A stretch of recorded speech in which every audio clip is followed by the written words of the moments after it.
जय हिंद दोस्तों। My name is Vinay Sharma and welcome to your own channel the schooling RAS. आज हम इकोनॉमिक सर्वे 2022-23 की कुछ की हाइलाइट्स देखेंगे और ये भी जानेंगे कि इकोनॉमिक सर्वे एक्चुअल में होता क्या है और इसका क्या इंपॉर्टेंस है सिविल सर्विसेज एस्पिरेंट्स के हिसाब से। तो चलिए स्टार्ट करते हैं। इकोनॉमिक सर्वे एक ऑफिशियल और ऑथेंटिक एनुअल डॉक्यूमेंट होता है। इसको रिलीज कौन करता है? Chief economic adviser. अभी कौन है भाई साहब? अभी हैं वी अनंत नागेश्वरन। ठीक है, ये कौन होते हैं? ये चीफ इकोनॉमिक एडवाइज़र जो है, ये गवर्नमेंट ऑफ इंडिया के अंदर मिनिस्ट्री ऑफ फाइनेंस है, जिसके अंदर 6 डिपार्टमेंट्स हैं। उस 6 डिपार्टमेंट्स में से एक डिपार्टमेंट है डिपार्टमेंट ऑफ इकोनॉमिक अफेयर्स। उसके ये हेड होते हैं, चीफ इकोनॉमिक एडवाइज़र। जो भी आएगा उसका हेड ऑटोमेटिकली बन जाएगा। इसको टेबल कौन करता है पार्लियामेंट में? फाइनेंस मिनिस्टर करता है इंडिया का। ठीक है। अब जैसा कि आप बजट के बारे में जानते हैं कि बजट का जो रियल नेम कॉन्स्टिट्यूशन के अंदर जो नेम है वो है एनुअल फाइनेंशियल स्टेटमेंट, जो कि आर्टिकल 112 के अंदर दे रखा है। लेकिन इकोनॉमिक सर्वे का ऐसा कोई भी मेंशन ना तो कॉन्स्टिट्यूशन में है ना किसी लॉ के अंदर है।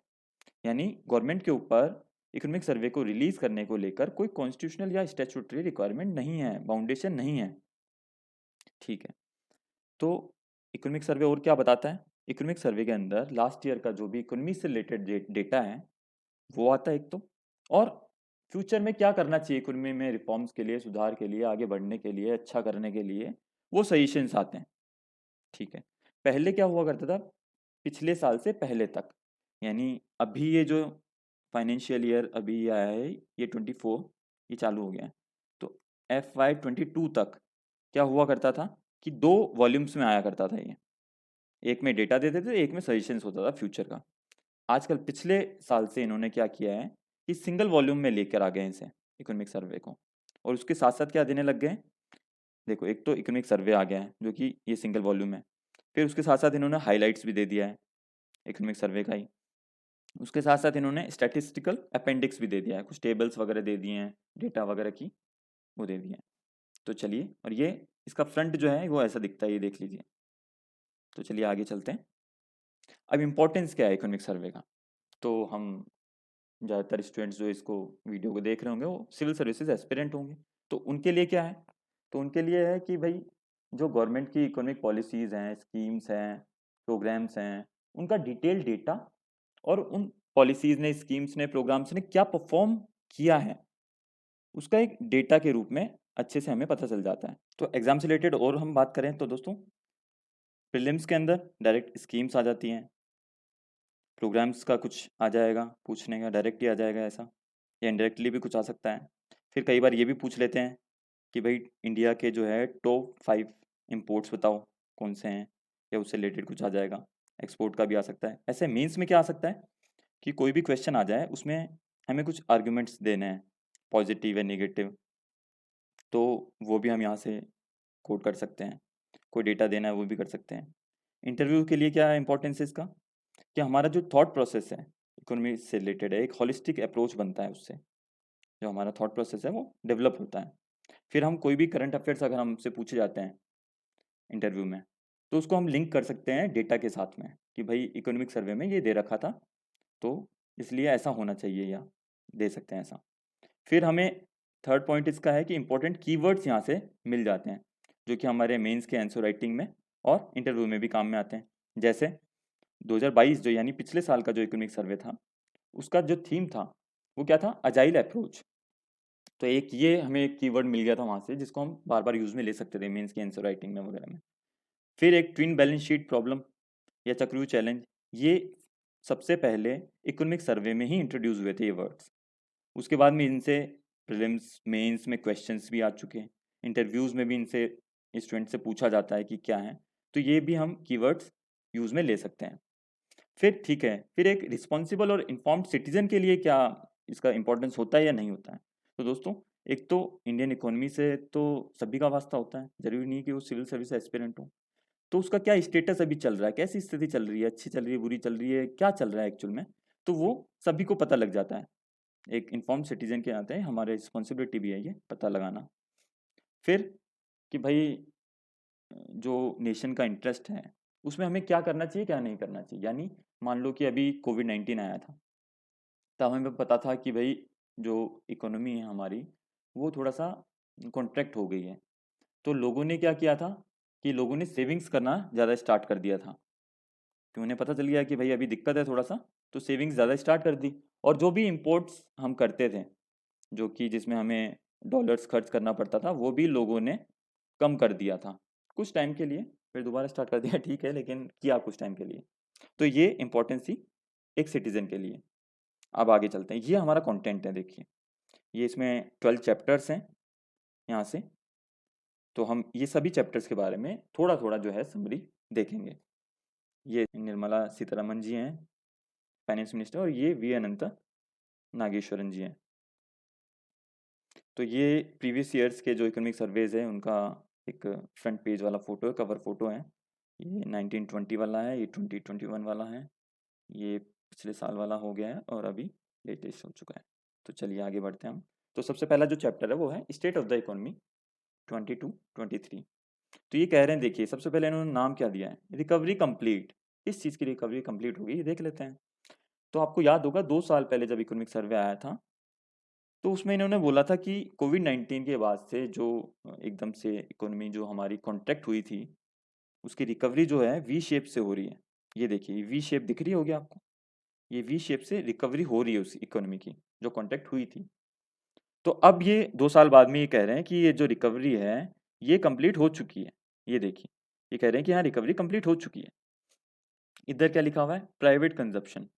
अब ये कह रहे हैं कि फाइनेंशियल ईयर या फिजिकल ईयर 15 से ये हाईएस्ट है अभी इस बार, इस ईयर में हाईएस्ट है प्राइवेट कंजप्शन। तो एक तो मैं स्टार्टिंग में ही आपको बता देता हूँ, यहाँ पर भी देखिए ये एक लिखा हुआ है कि FY24 इसका क्या मीनिंग होता है। ये क्योंकि पूरे इकोनॉमिक सर्वे में आपको इसी तरह से टर्म्स दे रखे होंगे, तो ये मैं बता देता हूँ। और इस H1 का भी क्या मतलब है। तो FY24 का मतलब है, ये हो गया फिजिकल ईयर 23-24, यानी अब जो स्टार्ट होगा 1 अप्रैल 2023 से, और ये 30 मार्च 24 तक, उसको बोलेंगे ये FY या फिजिकल ईयर 24। तो इसका मतलब हो गया कि FY15 क्या हुआ, ये हो गया 2014 से लेके 15 तक, यानी ठीक है ये समझ में आ गया। और ये है फर्स्ट हाफ, पहले के 6 महीने किसी भी फाइनेंशियल ईयर के या फिजिकल ईयर के पहले के 6 महीने। तो ये देखिए प्राइवेट कंजप्शन के बारे में बता रहे हैं कि ये देखिए कि अभी तक, ये देखिए इसका लेवल देखिए, ये परसेंट ऑफ जीडीपी दे रखा है, कितना ज़्यादा हो रखा है अभी। तो ये बोल रहे हैं कि ये बढ़ गया। तो चलिए नेक्स्ट स्लाइड की तरफ चलते हैं हम। इकोनॉमिक सर्वे में 3 मेजर शॉक्स की बात की गई है, जो कि 2020 से लेकर अभी तक ग्लोबल इकोनॉमी को लगे हैं झटके, 3 झटके। तो उसमें फर्स्ट कौन सा है, ये आप सब जानते ही हैं, कोविड-19 पेंडेमिक। इसकी वजह से क्या हुआ कि सब लोग जो हैं घरों पे बैठ गए, लेबर भी बैठ गई घर पे, प्रोडक्शन यूनिट्स जो थे वो बंद हो गए। इसकी वजह से क्या हुआ कि ग्लोबल आउटपुट जो था वो काफ़ी कॉन्ट्रैक्ट हो गया, कि भाई अगर फैक्ट्री चलेंगे नहीं, कुछ प्रोडक्शन होगा ही नहीं, तो फिर आउटपुट क्या निकलेगा उसका, तो काफ़ी ज़्यादा कॉन्ट्रैक्ट हो गया था। सेकंड मेजर शॉक क्या बताया है, रशियन यूक्रेन कॉन्फ्लिक्ट, जो कि 2022 में स्टार्टिंग से स्टार्ट हो गया था। इसकी वजह से क्या हुआ कि भाई सप्लाई चेन जो है डिस्टर्ब होगी वर्ल्ड में, काफ़ी कम्युनिटीज़ को लेके, चाहे ऑयल हो, गैसेज हो जो रशिया से आती थी, या जो ग्रेन्स वगैरह जो है, वो ऑयल वगैरह, एडिबल ऑयल वगैरह जो यूक्रेन से आता था, वो जब डिस्टर्ब होगी सप्लाई चेन, तो उसकी वजह से क्या हुआ कि इन्फ्लेशन बढ़ गया पूरे वर्ल्ड में। थर्ड चीज़ क्या हुई कि जब इन्फ्लेशन बढ़ गया पूरे वर्ल्ड में, तो उसकी वजह से उसको कर्व करना ज़रूरी हो गया। तो उसकी वजह से क्या हुआ कि जो हमारे चचा जो हैं, अंकल सैम, यानी यूएस यूएस का जो सेंट्रल बैंक है, जो कि है यूएस फेडरल रिजर्व, उसकी लीडरशिप में बाकी कंट्रीज़ के जो सेंट्रल बैंक्स हैं, उन्होंने मार्केट से लिक्विडिटी को सक करने के लिए अपने पॉलिसी रेट्स को हाइक कर दिया। इसकी वजह से क्या हुआ कि यूएस डॉलर का एप्रिसिएशन हो गया। इसकी वजह से क्या हुआ कि रुपीज़ कमज़ोर होना ही था, वीक होना ही था, तो हमारा जो करंट अकाउंट डेफिसिट है वो काफ़ी बढ़ गया। और क्या हुआ कि जो, जैसे हम, जो इंडिया है वो एक नेट इम्पोर्टिंग कंट्री है, यानी हमारा जो इम्पोर्ट है वो एक्सपोर्ट से ज़्यादा है, इम्पोर्ट जो है वो एक्सपोर्ट से ज़्यादा है। वहीं चाइना की अगर हम बात करें, तो चाइना का जो है वो एक्सपोर्ट जो है वो काफ़ी ज़्यादा है इम्पोर्ट से, काफ़ी ज़्यादा। तो हमारी जैसे कंट्रीज़ को जहाँ इम्पोर्ट ज़्यादा हैं, उन पे यूएस डॉलर के एप्रिसिएशन से हमें ज़्यादा पे करना पड़ गया, तो इन्फ्लेशनरी प्रेशर आ गया, यानी उसकी वजह से इन्फ्लेशन बढ़ गया हमारा। इन दोनों की वजह से क्या हुआ?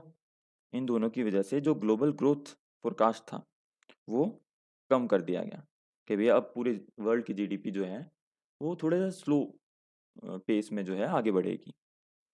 सेकंड चीज़ क्या हुई इसी में ही कि जो चाइनीज़ इकोनॉमी थी, वो भी काफ़ी वीक हो गई। उसकी वजह से ग्लोबल ग्रोथ जो थी, वो और ज़्यादा कम हो गई। ठीक है, हम नेक्स्ट स्लाइड की तरफ चलते हैं। तो हम फर्स्ट चैप्टर का की हाइलाइट्स देख लेते हैं। तो जीडीपी फोरकास्ट जो की गई है इंडिया के लिए, वो फाइनेंशियल ईयर 24, यानी कि ये अभी जो करंट वाला चल रहा है 2023 टू 24, इसके लिए जो रेंज है वो 6 to 6.8% है, यानी काफ़ी अच्छा है। तो ये यही कह रहे हैं कि जो है काफ़ी रोबस्ट रहेगा जीडीपी ग्रोथ हमारा। फिर सेकंड चीज़ कह रहे हैं कि प्राइवेट कंजप्शन वो फर्स्ट हाफ में हाईएस्ट रहा है फाइनेंशियल ईयर 15 से, यानी जब से ये जो मोदी जी की गवर्नमेंट आई है तब से ये हाईएस्ट है अभी प्राइवेट कंजप्शन। अब प्राइवेट कंजप्शन होता क्या है कि जो कंज्यूमर्स है या जो हमारी तरह जो नॉर्मल पीपल हैं वो ज़्यादा गुड्स और सर्विसेज को परचेज कर रहे हैं, तो वो प्राइवेट कंजप्शन कहलाता है। तो ये बढ़ रहा है, ये कह रहे हैं कि बढ़ रहा है। सेकेंड चीज़ ये क्या कह रहे हैं कि प्रोडक्शन एक्टिविटी है, इसको भी बूस्ट मिल रहा है। उसकी वजह से क्या हो रहा है कि जो कैपेसिटी यूटिलाइजेशन है वो काफ़ी एनहांस्ड हो गया है। कैपेसिटी यूटिलाइजेशन क्या होता है? मान लीजिए कोई फैक्ट्री का कैपेसिटी है 100 यूनिट का प्रोडक्शन करने का, और अभी उससे करंटली जो है 20 यूनिट से प्रोड्यूस हो रही है। तो ये जो जो ये डिफरेंस है, ये जो 80 का जो डिफरेंस है ना, ये इसको कहेंगे हम कि वो फैक्ट्री जो है अंडर यूटिलाइज्ड है। तो ये कहना चाह रहे हैं अभी इकोनॉमिक सर्वे जो कहना चाह रहा है कि ये हमारा जो कैपेसिटी यूटिलाइजेशन है वो इंक्रीज कर रहा है, यानी ये जो 20 ही जो प्रोड्यूस हो रही थी ये इंक्रीज कर रहा है, ये 30, 40, 50 ऐसे इंक्रीज करता जा रहा है। तो ये अच्छी चीज़ है। इधर क्या है कि रिटेल इन्फ्लेशन जो है वो आरबीआई के टारगेट, क्या टारगेट रहता है आरबीआई का कि 4 ± 2, यानी 2 to 6% की रेंज में रहे। वो ये कह रहे हैं कि रेंज में है, टारगेट रेंज में है। अभी कह रहे हैं प्राइवेट कैपिटल एक्सपेंडिचर, ये भी हमारा बढ़ रहा है। ये होता क्या है? कैपिटल एक्सपेंडिचर क्या होता है कि जो भी हम हेल्थ पे, एजुकेशन पे, इंफ्रास्ट्रक्चर पे खर्चा कर रहे हैं उसको प्रोडक्टिव माना जाता है, प्रोडक्टिव माना जाता है इसे। और जो रेवेन्यू वाला जो एक्सपेंडिचर होता है उसे अनप्रोडक्टिव माना जाता है। रेवेन्यू में क्या आ गया कि सैलरी पे, पेंशन पे, वो जो भी खर्चा होता है वो रोज़मर्रा का जो डेली वाला जो खर्चा है उसको अनप्रोडक्टिव माना जाता है। तो ये जो प्रोडक्टिव खर्चा है हमारा, ये प्राइवेट कैपेक्स है, ये इंक्रीज़ कर रहा है, जो कि अच्छी चीज़ है इकोनॉमी के लिए। नेक्स्ट पॉइंट क्या है कि हमारा जो इंडियन रुपी है वो अच्छा परफॉर्म कर रहा है बाकी के जो इमर्जिंग मार्केट इकोनॉमीज़ हैं, चाहे ब्रिक्स वाली कंट्रीज़ होगी, China, Russia, Brazil, south Africa, उनके कंपैरिजन में ये अच्छा परफॉर्म कर रहा है। यूएस डॉलर के कंपैरिजन में तो डेप्रिशिएट कर ही रहा है, लेकिन बाकी के कंपैरिजन में अच्छा है ये, तो ये अच्छी चीज़ है। फिर नेक्स्ट पॉइंट क्या है कि हमारा डायरेक्ट टैक्स कलेक्शन जो है, यानी चाहे कॉर्पोरेट टैक्स के थ्रू हो गया, चाहे इनकम टैक्स के थ्रू हो गया, तो ये जो है हमारा काफ़ी अच्छा कलेक्शन हो रहा है, बुओयंट है ये। ठीक है, नेक्स्ट स्लाइड की तरफ चलते हैं। तो अब ये हम ग्लोबल इकोनॉमिक ग्रोथ फोरकास्ट देख लेते हैं अलग अलग कंट्रीज़ का। इंडिया का देखिए, ये 22-23 का डेटा है। 6.8 था पहले पिछले साल, और इस बार जो है 6.1 दे रखा है, जो कि बाकी से कंपैरिजन कर लेते हैं। हमारा एवरग्रीन कॉम्पिटिटर चाइना, उसका देख लेते हैं अभी 4.4। बाकी की जो इमर्जिंग मार्केट इकोनॉमीज़ हैं उनका देख लेते हैं 3.7%। तो इनसे काफ़ी अच्छा परफॉर्म कर रहा है इंडिया। तो ये क्यों है, या इससे हमें क्या पता चल रहा है इस अच्छे ग्लोबल ग्रोथ फोरकास्ट से? ये यहाँ पर बताया गया है कि जो इंडियन इकोनॉमी है वो रिजिलियंस शो कर रही है। रिजिलियंस क्या होता है? कोई स्प्रिंग है, ठीक है, उसको हम अगर प्रेस करेंगे तो उसका शेप कुछ यूँ हो जाएगा, पहले जो इतना था वो यूँ हो जाएगा, कुछ भी शॉक की वजह से, किसी भी प्रेशर की वजह से। लेकिन जैसे ही वो प्रेशर हटेगा तो वापस अपनी ओरिजिनल शेप में चली जाएगी स्प्रिंग। वही ये बोलना चाह रहे हैं कि इंडियन इकोनॉमी में जो भी एक शॉर्ट टर्म के लिए शॉक्स आए, जो हमने शॉक्स की बात की, उसकी वजह से थोड़ा सा इस पे बर्डन आया, थोड़ा सा कॉन्ट्रैक्ट हुई, लेकिन जैसे ही शॉक्स का इफेक्ट कम होगा, ये वापस अपनी ओरिजिनल शेप में चली जाएगी। तो ये जो चली गई है, जो दिख रहा है हमें, वो 6.1% या 6.8% ये जो दिखा है, ये बता रहा है कि इंडियन इकोनॉमी रिजिलियंट है। ठीक है, इसकी वजह से क्या है, इसकी वजह से इसमें कैसे जो बता रहा है उसकी वजह से क्या है कि हमारा जो प्राइवेट कंजप्शन है वो वापस बाउंस बैक किया है।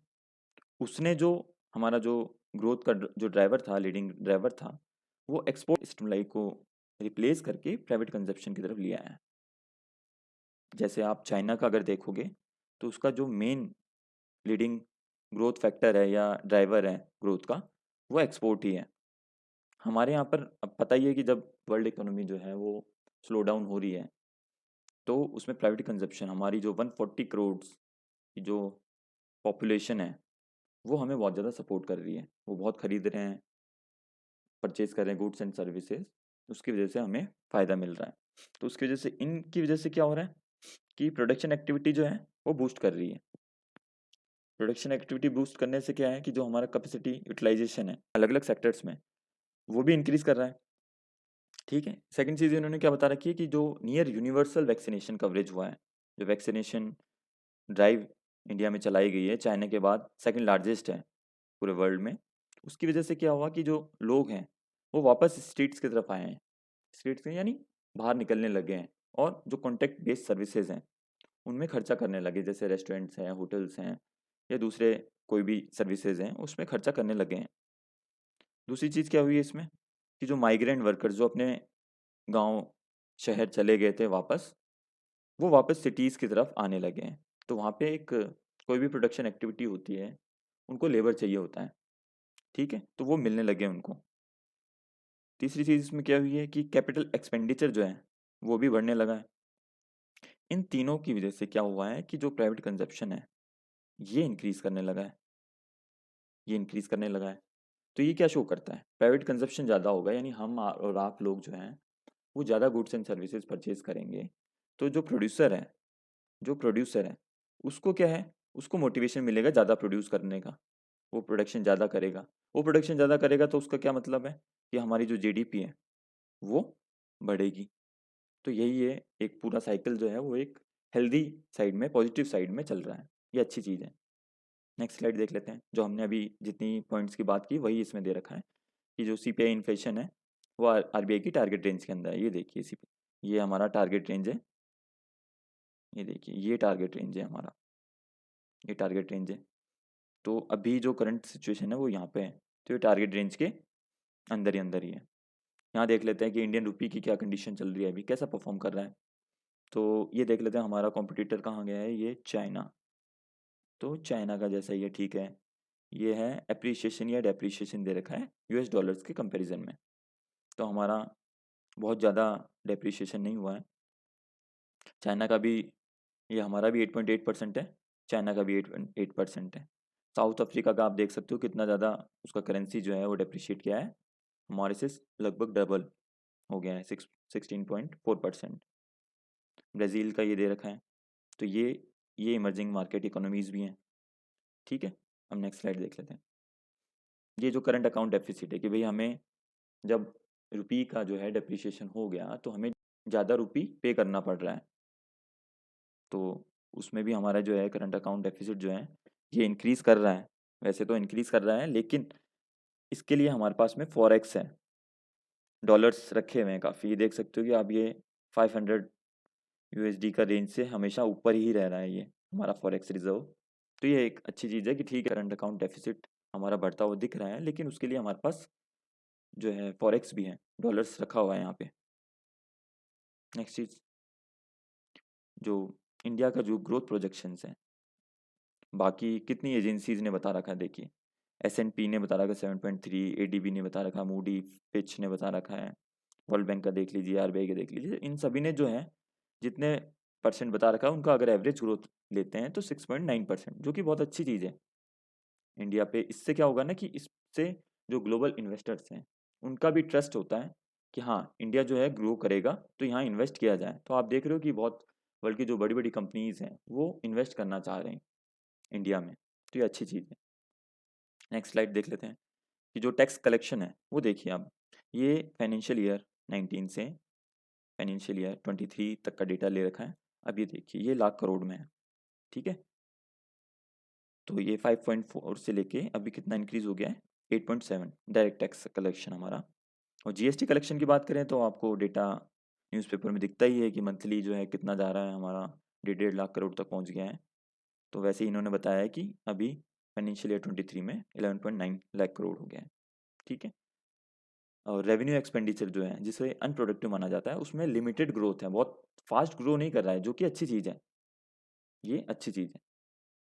अब अगर हम बात करें एमएसएमई सेक्टर की, माइक्रो स्मॉल मीडियम एंटरप्राइजेस की, तो एक बहुत बड़ा सेक्टर है जो कि इंडिया की बहुत बड़ी पॉपुलेशन को एम्प्लॉयमेंट प्रोवाइड करवाता है। एक्सपोर्ट में भी इसका काफ़ी रोल है। तो इसमें बैंक क्रेडिट की बात होती है कि अगर इनको सपोर्ट मिलेगा बैंक क्रेडिट के थ्रू, ये तो काफ़ी अच्छा ग्रो करेंगे। तो वही अभी ये बात कर रहे हैं, ये शो कर रहे हैं डेटा के थ्रू। ये एमएसएमई सेक्टर है जो कि, ये देखिए ग्रोथ रेट जो है इसका, ये 10 वाली जो लाइन हो गई है, इससे कितना ऊपर है ये, बल्कि ये तो 30 तक भी गया है, 30% तक भी गया है, ठीक है। तो अभी लगभग मेरे हिसाब से ये 20 के अप्रोक्स होगा, जो कि एक अच्छी चीज़ है। ये देख लेते हैं हम, ये gross non performing asset ratio देख लेते हैं। तो ये कह रहे हैं कि भाई साहब कि जो हमारा शेड्यूल्ड कॉमर्शियल बैंक है, उनका जीएनपीए रेशियो जो है वो कम होता जा रहा है। ये देखिए, ये अच्छी चीज़ है कि हमारा एनपीए जो है वो कम हो रहा है। ये देखिए अभी का, ये था मार्च 20 का, वहाँ से लेके ये कम हो रहा है, बाकी सबका भी कम हो रहा है। ये देखिए, ये पीएसबीज का भी कम हो रहा है, ठीक है। अब ये प्रोविजनिंग कवरेज रेशो, ये भी एक बैड लोन से रिलेटेड होता है। कुछ फंड जो है बैंक्स को बैड लोन्स को एंटिसिपेट करके और एक साइड में रखना पड़ता है, तो ये उससे रिलेटेड होता है। तो ये अगर 70% से ज़्यादा है, तो यानी बैंक्स पे जो है ना रिस्क कम है, ठीक है। तो ये एक 70% वाली लाइन हम ड्रॉ कर लेते हैं। ये पीएसबीज का देख लीजिए, ऑलमोस्ट 70 के अराउंड है। प्राइवेट बैंक्स देखिए कितनी अच्छी कंडीशन चलती है इनकी, ये भी बढ़ ही रहा है। तो ये बढ़ना अच्छी चीज़ है, ठीक है। एस, ये शेड्यूल्ड कॉमर्शियल बैंक्स का देख लीजिए, ये भी 70 से अबव ही है, तो ये अच्छी चीज़ है। अब आपने देखा ही होगा अर्बन अनएम्प्लॉयमेंट रेट का, अभी 2 साल पहले कितना हाउला हुआ था, 20.9% तक चला गया था अनएम्प्लॉयमेंट रेट अर्बन का, और ये कितना आ गया अभी, 7.2%, ठीक है। तो ये भी अच्छी चीज़ है। हमने बात की थी कैपेसिटी यूटिलाइजेशन की, तो वो बढ़ रही है, हमने समझ लिया था क्या होता है ये। तो ये देखिए इसका ये लाइन है, ये अभी ठीक है, अच्छा चल रहा है अभी, ये 70 से ऊपर है परसेंट इसका, ठीक है। प्राइवेट कैपेक्स की हमने अभी बात की थी, तो ये भी जो है देखिए बढ़ रहा है अभी, कुछ सालों में देखें तो काफ़ी बढ़ गया है ये। तो चलिए दोस्तों, हम सेकंड चैप्टर की बात कर लेते हैं। इसमें सेकंड चैप्टर का नाम है मीडियम टर्म आउटलुक। तो इसमें काफ़ी उम्मीदें दे रखी हैं, ठीक है, देख लेते हैं। तो इसमें दे रखा है कि ईज़ ऑफ डूइंग बिजनेस और ईज़ ऑफ लिविंग, ये किन किन चीज़ों से आ रही है।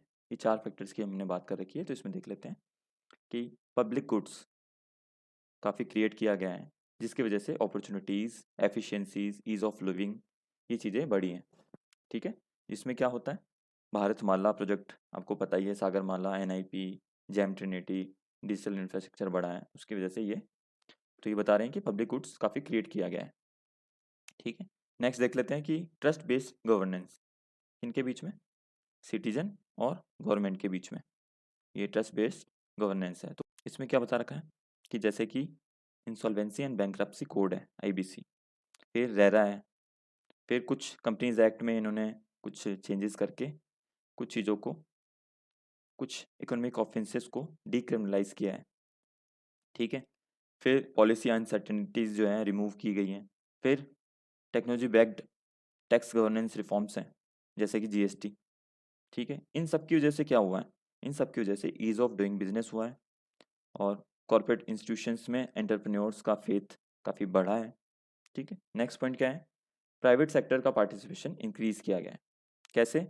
डिसइन्वेस्टमेंट के थ्रू, जैसे कि अभी आपने रिसेंटली देखा ही होगा कि एयर इंडिया का प्राइवेटाइजेशन किया गया, टाटा के पास में वो आ गई है एयर इंडिया अब, ठीक है, वापस। फिर है sector specific production linked incentives, ये भी दिया गया है।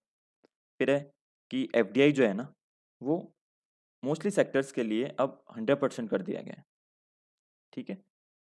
नेक्स्ट पॉइंट है कि एग्रीकल्चर में प्रोडक्टिविटी बढ़ाने के लिए क्या क्या किया गया है। तो ये नेशनल एग्रीकल्चर मार्केट है, ई नाम, ठीक है, ई नाम मंडी भी बोल देते हैं इसको, ठीक है। फिर किसान रेल चलाई गई, स्पेशली जो पेरिशेबल कुछ गुड्स होते हैं उनके लिए चलाई गई स्पेशली ये। फिर सॉइल हेल्थ कार्ड भी बनाया गया, ठीक है। तो इन चारों की वजह से क्या हुआ है, इन चारों की वजह से ईज़ ऑफ डूइंग बिजनेस बढ़ा है और साथ साथ ईज़ ऑफ लिविंग भी बढ़ा है। इनकी वजह से क्या हुआ है कि जो रिसोर्सेज हैं इकोनॉमी के, उनका एफिशिएंट एलोकेशन हुआ है, ठीक है। उसकी वजह से क्या हुआ है कि जो हमारी इकोनॉमी है और लोग हैं, उनका प्रोडक्टिव पोटेंशियल बढ़ा है, ठीक है। तो ये सारा जो चीज़ें हैं, ये बताना चाह रहे हैं कि जो 2014 टू 22 ये रिफॉर्म्स हमने किए हैं न्यू इंडिया के लिए, जिसमें सबका साथ सबका विकास मोदी जी का नारा है बुलंद, ठीक है। नेक्स्ट क्या दे रखा है कि फिजिकल इंफ्रास्ट्रक्चर जो है हमारा, वो कैसे इंप्रूव हुआ है, ठीक है। ये रेड डॉट 2011 का दे रखा है, 2014 का ब्लू डॉट दे रखा है और 2020 का ग्रीन डॉट दे रखा है। तो ये इलेक्ट्रिसिटी इंस्टॉल्ड कैपेसिटी की बात है कि भाई 100 था, 100 से जो है 215 पहुंचा दिया गया है। फिर पोर्ट्स का कैपेसिटी की बात है तो 100 से 180 कर दिया गया है। रेलवे ट्रैक्स की बात है तो 100 टू 114 कर दिया गया है। और यहाँ गडकरी जी लगे हुए ही हैं, 187 तक पहुँचा दिया इसको 100 से। फिर यहाँ बात कर रहे हैं कि जो gross FDI to GDP ratio है, वो देखिए वो एक ऑलमोस्ट 2.2% पे चला करता था, उसको अब पहुँचा दिया गया है 2.6%। तो ये स्ट्रक्चर शिफ्ट हो गया है इसमें, ठीक है। नेक्स्ट क्या दे रखा है, एक ये आपको पता ही है कि मेनली वाजपेयी जी का टाइम का जो पीरियड दे रखा है 1998 टू 2002, और ये मोदी जी का रहा ही है। तो इसमें दोनों टाइम पीरियड के बीच में कुछ सिमिलरिटीज़ बताई गई हैं, शॉक्स को लेके भी कि उस टाइम पे भी इकोनॉमी को शॉक्स लगे थे, फिर रिफॉर्म्स किए गए, उस टाइम पे भी किए गए, अभी भी किए गए, और ग्रोथ रिटर्न्स भी हुआ, उस टाइम पे भी हुआ, अभी भी मिला हमें ग्रोथ रिटर्न्स। तो वही हम बात कर रहे हैं। तो 1998 टू 2002 की हम बात कर लेते हैं शॉक्स की, ठीक है। अब आपको बताइए 98 में न्यूक्लियर टेस्ट किया गया तो यूएस वगैरह ने सैंक्शंस लगा दिए थे हम पे, ठीक है। फिर उस टाइम पे बैंक्स में और कॉर्पोरेट सेक्टर में भी काफ़ी ज़्यादा बैलेंस शीट का प्रॉब्लम था, ठीक है। फिर ड्रॉट्स भी, दो बड़े बड़े ड्रॉट्स आ गए उस टाइम पे, यूएस रिसेशन आ गया, 9/11 अटैक हो गया, टेक्नोलॉजी बर्स्ट हुआ था उस टाइम पे। ये क्या था टेक्नोलॉजी बर्स्ट? उस टाइम पे क्या है कि नई नई इंटरनेट की, कंप्यूटर की टेक्नोलॉजीज आई ही थी, तो इनके जो शेयर प्राइसेस थे, इन कंपनीज के जो शेयर प्राइसेस थे, वो काफ़ी बूम पे थे। तो वो एकदम से क्या हुआ कि बूम पे जाते जाते जाते एकदम से क्रैश कर गए थे, तो उसी को ये टेक्नोलॉजी बस्ट बोला है इन्होंने। तो वो उस टाइम पे हुआ था। इस टाइम पे मोदी जी गवर्नमेंट पे क्या हुआ है 2014 टू 22 पे, कि भाई बैंकिंग, ये अभी आपने देखा ही था कि एनपीए बहुत बड़ा दिक्कत था, ठीक है, बैंक्स का। कॉर्पोरेट सेक्टर जो है लोन चुका नहीं पा रहे थे अपने, तो ये ट्विन बैलेंस शीट प्रॉब्लम हो गई थी, ठीक है। फिर जो है पेंडेमिक शॉक आया बहुत बड़ा, अभी वॉर वाला चल रहा है। तो ये चीज़ें सारी जो सिमिलर सी लग रही हैं, ऐसा इन्होंने बोला है इकोनॉमिक सर्वे ने। तो हमने शॉक्स को कंपेयर कर लिया, तो उन शॉक्स को कम करने के लिए, इकोनॉमी में उसका इम्पैक्ट कम करने के लिए कुछ स्ट्रक्चरल रिफॉर्म्स किए गए। उस टाइम पे क्या किया गया था कि इंटरेस्ट रेट को डी रेगुलाइज किया गया था, यानी आरबीआई को ज़्यादा पावर दी गई थी, बैंक्स को ज़्यादा पावर दी गई थी।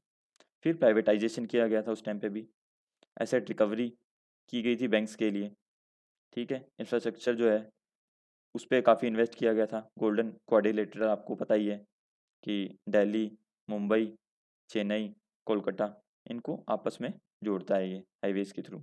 फिर एफआरबीएम एक्ट 2002 में लेके आए थे ये, ठीक है। फिर इसका कंपेयर क्या कर रखा है 2014 टू 22 में, यूनिक आइडेंटिटी ये लेके आधार वगैरह लेकर आए, ये फाइनेंशियल इंक्लूजन किया गया, सबके जनधन खाते खोल दिए गए, ठीक है।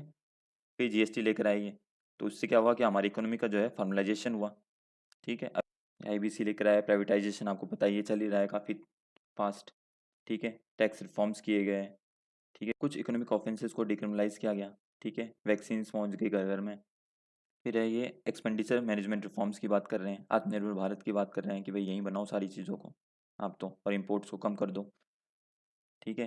फिर पब्लिक डिजिटल इंफ्रास्ट्रक्चर की बात कर रहे हैं। तो ये स्ट्रक्चरल रिफॉर्म्स जो हैं वो इस पीरियड से सिमिलर है, ये कहना चाह रहे हैं। फिर ये यहाँ बात कर रहे हैं कि ग्रोथ पे क्या है इसका इम्पैक्ट पड़ा जो रिफॉर्म्स किए गए। तो ये बोल रहे हैं कि जो भी एक बार के झटके थे ये, ठीक है, इन्होंने क्या किया कि कुछ टाइम के लिए ग्रोथ को बहुत इम्पैक्ट किया था, ग्रोथ को। लेकिन जब वो जो शॉक्स थे वो इकोनॉमी से हट गए, तो इन्होंने क्या है कि डिविडेंड देना स्टार्ट किया। कब से? 2003 से। फिर ये इधर बोल रहे हैं कि ट्विन बैलेंस शीट की जो प्रॉब्लम थी, यानी बैंक्स की और कॉर्पोरेट सेक्टर की, जो एसेट जो हैं स्ट्रेस्ड हो रखे थे, वो काफ़ी हद तक इम्प्रूव हो चुकी है। फिर इकोनॉमिक सर्वे बोल रहा है कि इस पीरियड में मैक्रो इकोनॉमिक स्टेबिलिटी पे ज़्यादा फोकस किया गया है, ठीक है, और ग्लोबल शॉक्स से भी हम डील कर रहे हैं, ठीक है। तो ये इन्होंने एक सिमिलरिटीज़ बताई हैं दो पीरियड के बीच में। अब नेक्स्ट स्लाइड में क्या बता रखा है कि यूनियन गवर्नमेंट का जो कैपिटल एक्सपेंडिचर है, ठीक है, वो जीडीपी के परसेंट के रूप में कितना राइज कर रहा है। तो ये देखिए यहाँ पर ये लाख करोड़ में डेटा दे रखा है, और ये 7 वाली लाइन है, और ये 7 लाख करोड़ के अबोव में चल रहा है। परसेंट के रूप में देखें तो 3% से बहुत ज़्यादा दूर नहीं है ये, ठीक है। तो चलिए नेक्स्ट देख लेते हैं, क्रेडिट टू जीडीपी गैप। ये बोल रहे हैं कि नेगेटिव रहा है ये पूरे 2010 के जो ये पूरा डिकेड रहा है उसमें। ये देखिए यहाँ से लेके ये पूरा नेगेटिव रहा है, जो कि अच्छी बात है, ये अच्छी बात है। आप कहीं ये सोचो कि ये नेगेटिव है तो बहुत बुरी बात है, ये अच्छी बात है, ठीक है। ये अभी चाइना का पॉजिटिव चल रहा है तो ये अच्छी बात है हमारे लिए। फिर ये बोल रहे हैं कि अभी जो आने वाला डिकेड है उसमें ग्रोथ मैग्नेट्स क्या क्या हो सकते हैं, कि भाई हमारा जो कॉर्पोरेट सेक्टर और बैंकिंग सेक्टर है वो रिकैपिटलाइज हो चुका है, ठीक है, और हेल्दी है, ये अच्छी बात है। फिर जो हमारे इकोनॉमिक रिफॉर्म्स हैं वो डिजिटल टेक्नोलॉजी बेस्ड रिफॉर्म्स हैं। इसमें financial inclusion, formalisation of economy, इन सब की वजह से हमारा जो इकोनॉमी को एफिशिएंसी गेन हो रहा है काफ़ी, ठीक है। फिर ये बोल रहा है कि जब ये एक बार के जो झटके हैं, वन ऑफ शॉक्स हैं, जब ये हट जाएंगे, इनका इम्पैक्ट कम हो जाएगा, तो इंडिया का जो ग्रोथ है वो अपने पोटेंशियल को अचीव कर लेगा, ठीक है।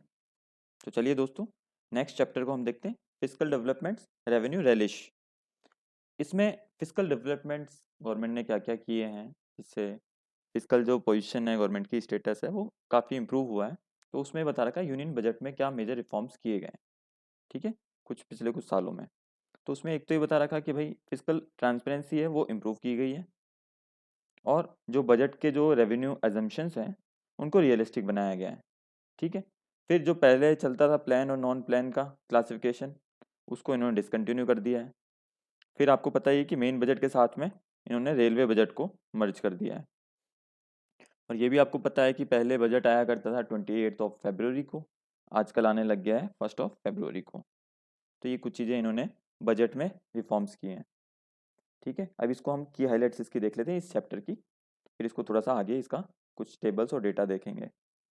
इन्होंने क्या किया है कि जो फिजिकल टारगेट है इन्होंने जो इस साल का लिया है वो अचीव करने वाली है गवर्नमेंट, ऐसा इकोनॉमिक सर्वे का कहना है, ठीक है, इस साल के लिए। नेक्स्ट पॉइंट पे ये बात कर रहे हैं कि लास्ट 2 सालों में रेवेन्यू कलेक्शन जो है गवर्नमेंट का वो सस्टेन्ड हो रखा है, स्थिर हो रखा है, ज़्यादा गिर नहीं रहा है वो, ठीक है। फिर ये बात कर रहे हैं ग्रॉस जीएसटी कलेक्शन की। तो ये आप न्यूज़पेपर्स वगैरह में आजकल बहुत पढ़ते होंगे कि इस बार जीएसटी कलेक्शन जो है 1 लाख करोड़ से ऊपर चला गया है। इस बार जो है अभी आपने ये भी सुना होगा कि 1.5 लाख करोड़ तक चला गया है जीएसटी कलेक्शन। तो जो एवरेज मंथली कलेक्शन है वो इंक्रीज हो रहा है लगातार, ठीक है, ये इनका कहना है इकोनॉमिक सर्वे का। फिर बात कर रहे हैं कि जो गवर्नमेंट है वो कैपिटल एक्सपेंडिचर जो है ना जीडीपी के परसेंट के रूप में वो भी इंक्रीज कर रही है, ठीक है। फिर बात है कि डेट टू जीडीपी रेशो, ये आप जानते ही हो कि जीडीपी के कितना परसेंट गवर्नमेंट ने डेट ले रखा है, कर्ज ले रखा है, कितना कर्ज है गवर्नमेंट पे। तो वो उसमें बहुत ज़्यादा इंक्रीज नहीं हो रहा है, ये अच्छी बात है, ठीक है, बाकी के कंपैरिजन में, बाकी जो कंट्रीज़ हैं उनके कंपैरिजन में, ठीक है। अभी क्योंकि ये 90% तक चला गया था, लेकिन अभी अराउंड जो है 84% के आसपास है ये, ठीक है। फिर एक होता है ग्रोथ इंटरेस्ट रेट डिफरेंशियल, ठीक है, ये एक्चुअल में होता है IRGD। तो ये काफ़ी बढ़ गया है। तो चलिए इस वाली स्लाइड में देखते हैं कि हम क्या है फिस्कल डेफिसिट के बारे में बात कर रखी है कि ये देखिए, ये वाली जो लाइन दिख रही है ऊपर वाली, ये सेंटर और स्टेट के दोनों के फिस्कल डेफिसिट को मिला के लिख रखा है। नीचे वाली जो लाइन है वो सिर्फ सेंटर के फिस्कल डेफिसिट की बात कर रखी है। ऊपर वाले में आप देखेंगे कि ये भी 13.1% तक चला गया था, और सेंटर वाला देखेंगे तो ये भी 9.2% तक चला गया था। अब इसमें अभी का देखेंगे लेटेस्ट का, तो ये सेंटर वाला जो है 6.4% है। इसका भी ये है फाइनेंशियल ईयर या फिजिकल ईयर 23 का। अभी फिजिकल ईयर 24 का क्या टारगेट ले रखा है, ये ले रखा है 5.9% का, और फाइनेंशियल ईयर 26 का क्या टारगेट है 4.5% का। तो ये कह रहे हैं कि कंसोलिडेशन हो रहा है। ये देखिए, ये भी कम होता जा रहा है और सेंटर वाला भी कम होता जा रहा है, तो ये अच्छी बात है। अब ये बोल रहे हैं कि ये हमने बात कर ली, देख ही लिया अभी कि ये वाला जो टारगेट था ये अचीव हो गया है 6.4% का। ठीक है, अब देखिए ये क्या कह रहे हैं कि जो हम बजट के एजम्पशंस बनाते हैं उसकी वजह से क्या होता है, एक गवर्नमेंट को एक बफर मिल जाता है, जो कि जैसे कोविड-19 है या कोई वॉर वाली सिचुएशन हो रही है वर्ल्ड में, तो अनसर्टेन टाइम्स में वो क्या है कि वो एक सिक्योरिटी का काम करता है। ठीक है, फिर बोल रहे हैं कि जो रेवेन्यूज़ हैं हमारे, वो जो कंटिन्यूसली इंक्रीज़ हो रहे हैं। ठीक है, और जो हम एक्सपेंडिचर कर रहे हैं वो भी बहुत सोच समझ के कर रहे हैं, समझदारी से कर रहे हैं। तो उसकी वजह से क्या है कि ये चीज़ फिस्कल सस्टेनेबिलिटी को इंश्योर करता है। ठीक है, फिर है कि अभी हमने ये बात की थी, ये हमने बताया था कि interest rate growth differential IRGD, ये एक पॉजिटिव है, तो ये पॉजिटिव होना एक अच्छा साइन है। ठीक है, अब यहाँ हम बात कर लेते हैं रेवेन्यू की। तो रेवेन्यू में ये तो हो गया हमारा डायरेक्ट टैक्स कलेक्शन हो गया, ये हो गया इनडायरेक्ट टैक्स कलेक्शन। ठीक है, तो ये दोनों को मिला के आप देखोगे कि 52% हो गया डायरेक्ट टैक्स हमारा, और ये 48% हो गया। तो ये डायरेक्ट टैक्स इनडायरेक्ट टैक्स से ज़्यादा होना एक अच्छा सिग्नल होता है किसी भी इकोनॉमी में। जैसे आप देखोगे कि मोस्टली जो कि डेवलप्ड कंट्रीज़ हैं, डेवलप्ड जो कंट्रीज़ हैं उनमें ये हमेशा डायरेक्ट टैक्स जो है ये ज़्यादा होता है, डायरेक्ट टैक्स ज़्यादा होता है इनडायरेक्ट टैक्स से। हमारे यहाँ इंडिया में पहले ऐसा नहीं था, पहले इनडायरेक्ट टैक्स ज़्यादा होता था। इनडायरेक्ट टैक्स के बारे में आप जानते हैं कि इनडायरेक्ट टैक्स जो है वो पुअर पे ज़्यादा बर्डन डालता है, इसलिए ये रिग्रेसिव होता है, ये रिग्रेसिव होता है। और ये डायरेक्ट टैक्स जो है वो प्रोग्रेसिव होता है, क्योंकि ज़्यादा इनकम वालों पे ज़्यादा टैक्स लगता है, कम इनकम वालों पे कम टैक्स लगता है, इसलिए ये अच्छी चीज़ है। अब ये अलग अलग इनका टैक्स का दे रखा है कि अलग अलग कैसे अच्छा ग्रोथ कर रहा है अभी इनका एवरेज जो है वो किस तरह से। ये देखिए, ये अभी का है, ये पहले से कंपेयर कर रखा है इन्होंने। ठीक है, ये जीएसटी कलेक्शन जो है इनका average monthly gross GST collection का इन्होंने बता रखा है कि फिजिकल ईयर जो 18 था उसमें जो है 0.90 लाख करोड़ ही था, और अब FY23 में जो है ये 1.5 लाख करोड़ के आसपास मंथली एवरेज आ चुका है। तो ये बढ़ रहा है काफ़ी, ये अच्छी चीज़ है। अब ये देखिए कि यहाँ पे बात है कि जो हम एक्सपेंड कर रहे हैं, हम जो खर्चा कर रहे हैं वो सोच समझ के कर रहे हैं कि नहीं, प्रैक्टिकल है कि नहीं है, प्रेगमेटिक है कि नहीं है, तो उसकी प्रायोरिटी क्या है हमारी। तो यहाँ बता रखा है कि प्रायोरिटी हमारी है कैपिटल एक्सपेंडिचर को बढ़ाना। तो इन्होंने इस जगह तो बता रखा है कि जीडीपी के परसेंट के रूप में भी हमारा कैपेक्स जो है वो इंक्रीज़ कर रहा है। फिर टोटल जो हमारा एक्सपेंडिचर है उसके अंदर भी कैपेक्स का जो रेशो है या परसेंट है वो देखिए, ये देखिए 12% टू 19% ये इंक्रीज़ हो गया है। यहाँ अगर आप रेवेन्यू वाला देखेंगे तो ये डिक्रीज़ हो रहा है, क्योंकि इसको माना जाता है कि ये अनप्रोडक्टिव होता है। ठीक है, सैलरी वगैरह में देना और ये देना, और ये देखिए ये इसको प्रोडक्टिव माना जाता है। इसमें क्या हो गया कि कोई भी हम ऐसा एसेट क्रिएट कर रहे हैं जो कि हमें आगे प्रॉफिट देगा। ठीक है, ये देखिए कैपेक्स जो है रोड ट्रांसपोर्ट में इतना हो रहा है, ये वाला डेटा ले रखा है इन्होंने अप्रैल टू नवंबर का। रेलवेज़ में हम इतना इन्वेस्ट कर रहे हैं, टेलीकम्युनिकेशन में ये कर रहे हैं, तो ये कैपेक्स एक तरह से बढ़ रहा है, ये कहना चाह रहे हैं। फिर यहाँ बताया है कोऑपरेटिव फिस्कल फेडरलिज्म के बारे में कि भाई सेंटर और स्टेट के बीच में क्या फिस्कल कनेक्शन है या क्या उनके बीच में लिंक चल रहा है अभी, कैसे सेंटर जो है वो स्टेट्स को सपोर्ट कर रहा है या मोटिवेट कर रहा है, कैसे उन्हें इंसेंटिव दे रहा है ताकि उनकी जो फिजिकल कंडीशन है वो इम्प्रूव हो सके। तो ये देखिए कि लोन्स दे रहा है, बैक टू बैक लोन्स दे रहा है सेंटर कि भाई जो पेंडेमिक के टाइम पे जीएसटी का लॉस हुआ था स्टेट्स को, वो उससे उसके लिए सपोर्ट किया जा सके स्टेट्स को। फिर यहाँ पे पेमेंट्स का भी कंपनसेशन दे रहा है, टैक्स डेवल्यूशन की इंस्टॉलमेंट जो है वो जल्दी जल्दी दे रहा है स्टेट्स को, ठीक है। फिर उनकी जो बोरिंग की लिमिट थी वो भी अभी पेंडेमिक के बाद में फिजिकल ईयर 21 में उन्होंने इंक्रीज़ कर दी थी। कितनी ज़्यादा देखिए कि पूरा जो उनका स्टेट का जीडीपी है उसका 5% तक आप बोरिंग कर सकते हो। अभी इन्होंने 3.5% पे लिया है ये, ठीक है। फिर इन्होंने जो है एक आपने देखा होगा कि आईएमएफ के बारे में आप जब भी पढ़ते होंगे तो आपने देखा होगा कि आईएमएफ जब भी किसी को लोन देता है किसी कंट्री को, तो उसके साथ साथ में कुछ कंडीशनल जो कंपोनेंट ज़रूर होते हैं, कंडीशंस होती हैं कि आपको आपकी इकोनॉमी में ये रिफॉर्म करने पड़ेंगे, आपकी इकोनॉमी को ओपन करना पड़ेगा, आपकी इकोनॉमी को जो है मार्केट ओरिएंटेड बनाना पड़ेगा, तब आपको हम लोन देंगे। तो ये सेंटर भी आपको स्टेट्स को जो अभी लोन दे रहा है तो उसमें भी यही कंडीशंस रख रहा है कि आप कुछ ये वाले रिफॉर्म्स कीजिए तब हम आपको बोरिंग देंगे। अभी आपने पाकिस्तान के केस में भी देख रहे होंगे अभी करंटली कि पाकिस्तान में आईएमएफ की टीम आई है और लोन दे रही है और उनको बोला गया है कि आप ऐसे ये रिफॉर्म्स कीजिए तब हम आपको लोन देंगे। तो पाकिस्तान बेचारा अभी मजबूरी में है तो सारी कंडीशंस मारने के लिए रेडी हो गया है। देखते हैं क्या होता है। अब ये देखिए कि इन्होंने सेंटर जो है स्टेट्स को इंटरेस्ट फ्री लोन्स भी दे रहा है। तो ये बता रहे हैं कि कोऑपरेटिव फिजिकल फेडरलिज्म है ये यहाँ पर ये बताया है। अब ये बोल रहे हैं कि गवर्नमेंट का जो डेट होता है, ठीक है, वो सस्टेन्ड है, इसमें कोई चिंता वाली बात नहीं है। कैसे कि जो कंबाइंड डेट है सेंट्रल और स्टेट का मिला के, जो इसका डेट टू जीडीपी रेशो यहाँ बता रखा है, वो भी एक पीक पे गया था अभी फिजिकल ईयर 21 के अंदर और वो भी डिक्लाइन कर रहा है, ठीक है। सेंटर सिर्फ सेंटर की हम बात कर लें तो ये भी पीक पे चला गया था 59.2 पे, ये भी डिक्लाइन कर रहा है, ठीक है। ये हमने इसकी बात पहले कर ही ली है।